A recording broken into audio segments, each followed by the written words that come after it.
Sure I chase chickens. I'm a fox, ain't I? But there are chickens and chickens. And the only ones I go for are Kentucky Fried, with a little herbs and spice. Nice. Chicken bean slaw, please. Isn't that 2 pieces of Kentucky Fried Chicken, barbecue beans, and French coleslaw? And isn't it my dinner time? Kentucky Fried Chicken is the only chicken worth chasing.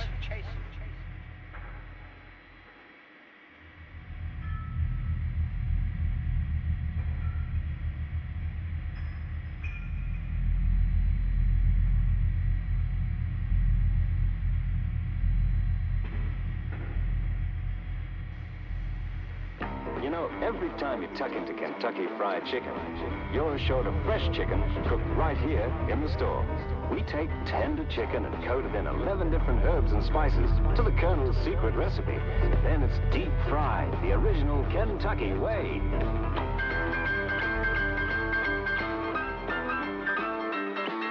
That's what makes it everybody's favorite chicken. Now ain't that ding-a-lickin' good?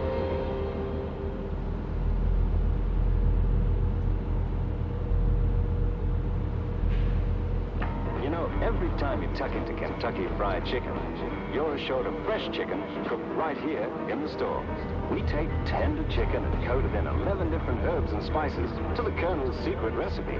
Then it's deep fried the original Kentucky way.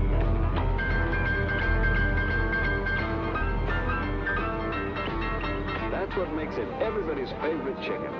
Now ain't that ding-a-lickin' good?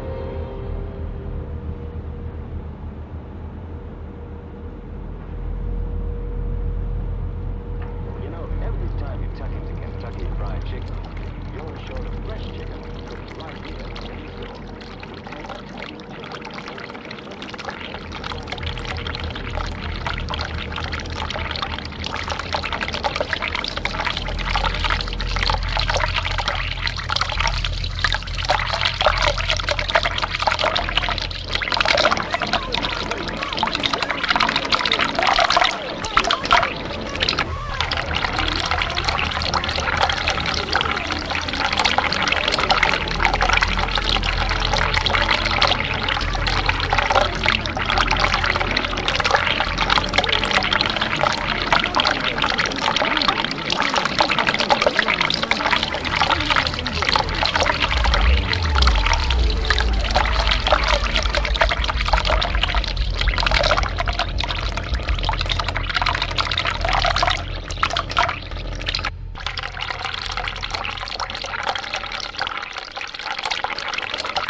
Over 8 billion chickens are slaughtered in the United States every year.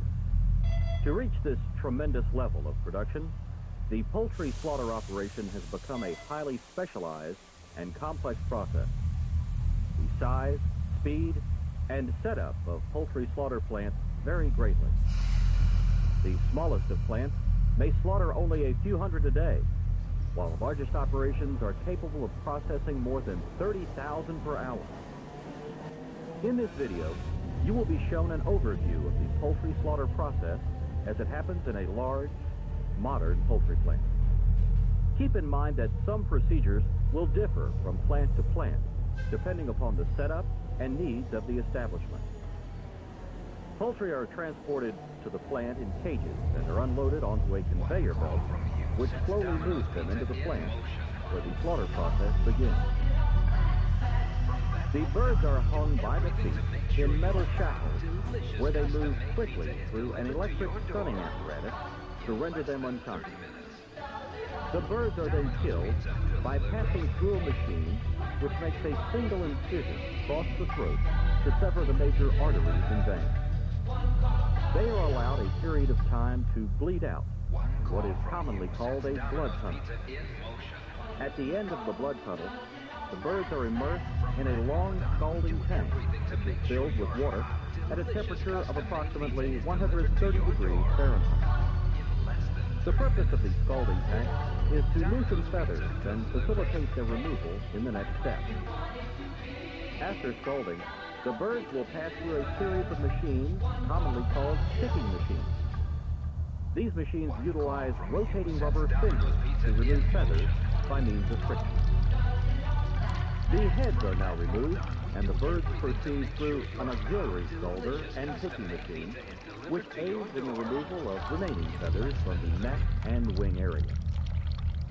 The last step of the defeathering process is carcass washing, to remove any loose feathers or debris which might be present. This step is often referred to as the New York wash. Some plants will sort the birds according to weight using a machine like the one shown here. Once sorted, they will be rehung onto another moving line called the evisceration line. The first step after placement on the evisceration line is the removal of the oil gland on top of the tail.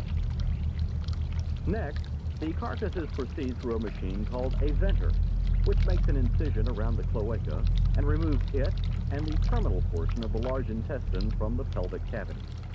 They now pass through a machine called an opener, which makes an incision from the cloacal cut to the keel bone. After opening, the carcasses are ready for the all-important step of evisceration. The eviscerator machine consists of a large spoon-like apparatus, which literally scoops out the viscera and brings it outside the pelvic cavity. This will allow a plant employee called a presenter to properly position the viscera alongside the bird. The carcasses are now ready for post-mortem inspection by USDA personnel to determine their fitness for human consumption. At the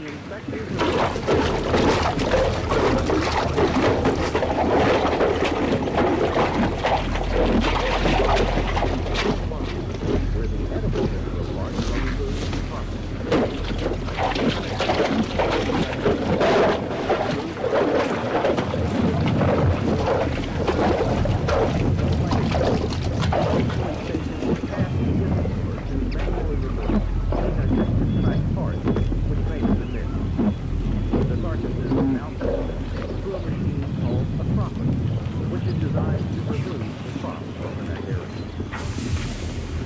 employee will then trim defects such as bruises, sores,